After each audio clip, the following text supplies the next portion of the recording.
ईश्वर का प्रेम दर्शाता है ना, ईश्वर का प्रेम सब में दिखाता है। सिया राम सब जगह कहते हैं ना, सिया राम में सब जगह जाएंगे, किससे विरोध करोगे फिर? शिवम केवलम भास्करम भास्करम अजम शाश्वतम कारणम कारणम। सबसे देखो खोल के देखो, खोल के देखो, देखो ना, खोल नहीं बोलती ना, ऐसे नहीं। समझ में आएगा तो हमको ये परमात्मा के अलावा दूसरा गोचर नहीं होगा। एक अखंड शाश्वत का दूसरा नहीं है, दूसरा नहीं है। हमने दूसरे को माना, जो वस्तु मानी होती है वो होती नहीं है। हमने माना कि मैं ये हूँ, ये दिखाई दे रहा ना, हाड़ मांस का घेरा दिखाई दे रहा ना, ये हमने कहा मैं ये हूँ। अब ये कितने समय पहले हो, गर्भ में आए थे तो मुझे बने ना, इससे पहले भी थे। तुमको गर्भावस्था का भी ध्यान नहीं है। हम बहुत बड़ी बातें कहते हैं कि ऐसा कर दूंगा मैं, ऐसा हो जाऊंगा, ऐसा। आपको पता नहीं 9 महीने गर्भ में कैसे रहे थे, लेकिन उस समय आपको पता था। लेकिन जैसे गर्भ से बाहर आए आपको भूल। प्रेम की बात, ईश्वर का प्रेम होता है वो सबसे पहले अपने धर्म को सिखाता है। कोई भी भक्ति करता है ना, सबसे पहले अपने धर्म को सिखाया, अपने भाई से, अपने बंधु से, अपने गृहस्थ के अंदर जो भी है, आप परिवार के साथ सुनिए में प्रेम नहीं है, एक दूसरे की बात सुनने के लिए तैयार है। भाई ईश्वर की भक्ति कर सकते हैं हम, ऐसे कर सकते हैं, कह सकते हैं, कह सकते हैं, कर नहीं सकते। भस्मा नाम की जो माँ थी, प्रेम की बात बताता हूँ। ज्योतिर्लिंग जो बारे में ज्योतिर्लिंग है ना, घोषमेश्वर, उसी के नाम पर आह्वान से लेके विसर्जन तक पूरा कार्य करती थी। भगवान शिव की प्रतिमा बनाना, आह्वान से विसर्जन, षोडश उपचार की पूजा जो करती थी, तो वो विसर्जन के लिए वो जाती तालाब में, और उसके बेटा हो गया, उसकी बहन को जलन हो गई। जब जलन हो गई तो उसका बेटे का कत्ल कर दिया। उसे तो उससे भी जलन नहीं हुई थी। भक्ति प्रेम तो इसे कहते हैं। वो कहती उसके अंदर भी परमात्मा है। अरे मेरे बेटे को इसकी ताकत है कि मार देगी, ये तो उसकी व्यवस्था है। भगवान शंकर वहां प्रकट हुए, बोले कि तेरी बहन ने तेरी बेटे का कत्ल किया, बता मैं उसे क्या सजा दूं? भगवान उसे कोई सजा नहीं। क्यों? अरे मैं सर्वसमर्थशाली हूं, ईश्वर सर्वसमर्थशाली है। तू जो कहेगी मैं उसे वही सजा दे दूंगा। उन्होंने कहा कि भगवान मैंने ऐसा सुना है, आपकी वाणी संत है, शास्त्र है, तो कोई हमारा अहित करे लेकिन हम उसका भी हित चाहें, उसका भी हम हित चाहें। ये भक्ति का मतलब।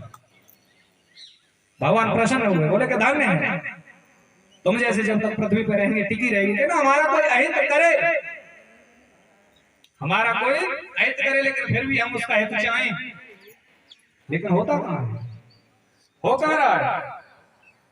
हमारी जो व्यवस्थाएं चल रही है, हमारी व्यवस्थाएं जो चल रही है, हमारी मन और बुद्धि की स्वाधीनता में चल रही है। गुरु तत्व के साथ, गुरु के साथ, शास्त्र के साथ जब हम अपनी वाणी को, अपने शरीर के इंद्रियों को जब उसमें संयमित करेंगे, तो पता चलेगा कि वास्तविक हमारा जन्म किसके लिए हुआ है। अपने आप को सभी खा पी रहे, जी रहे, जैसा मिला है जिसको जैसे प्रारब्ध से।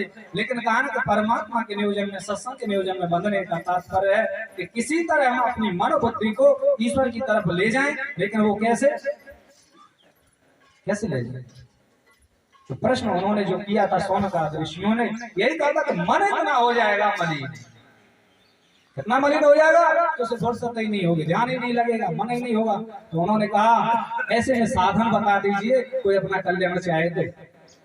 सूत जी ने यही बोला है, श्रोत्रेण श्रवण मनसा मन वचसा कीर्तन।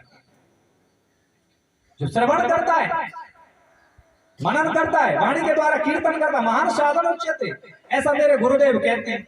सूत जी कह रहे हैं, मेरे गुरुदेव व्यास जी जब ध्यान कर रहे थे, तो गुरुदेव व्यास जी के गुरु थे सनंदन आदि सनत कुमार जो थे, तब वो ध्यान कर रहे थे। तो सनत कुमार एक दिन आ गए, तो उन्होंने भी यही प्रश्न उनसे किया अपने गुरुदेव से, तो महान साधन बताइए सरल हो।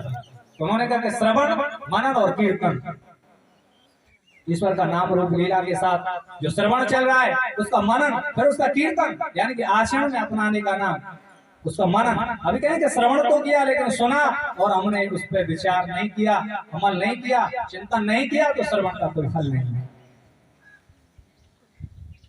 तो श्रवण से मनन अगर जागृत हो जाएगा, कीर्तन जागृत हो जाएगा, वाणी में चलेगा, तो उस व्यक्ति का मन जो है शुद्ध होता चला जाएगा। क्या होगा?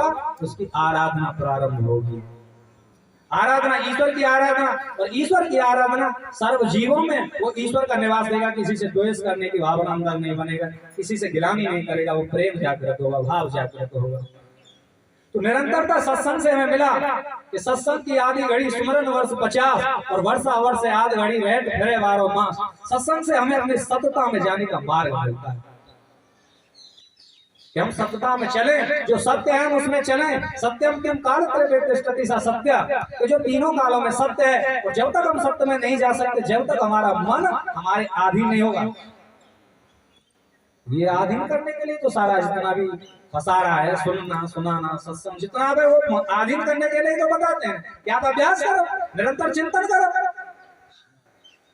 भक्तों की भावना, भावना जब उसकी अशुद्ध थी तो ईश्वर नाम से शुद्ध बनी, तो शुद्ध चित्त जैसे होता है तो शुद्ध चित्त में उसे अपने अंतर का दर्शन होने लगता है, परमात्मा का झलक आने लगता है। उसका स्थित जो चित्त है ना, जो शुद्ध हो गया है, उसमें ईश्वर का दर्शन होने लगा। तो कहने तो उसका मनन हो गया, ईश्वर कृपा हो गई।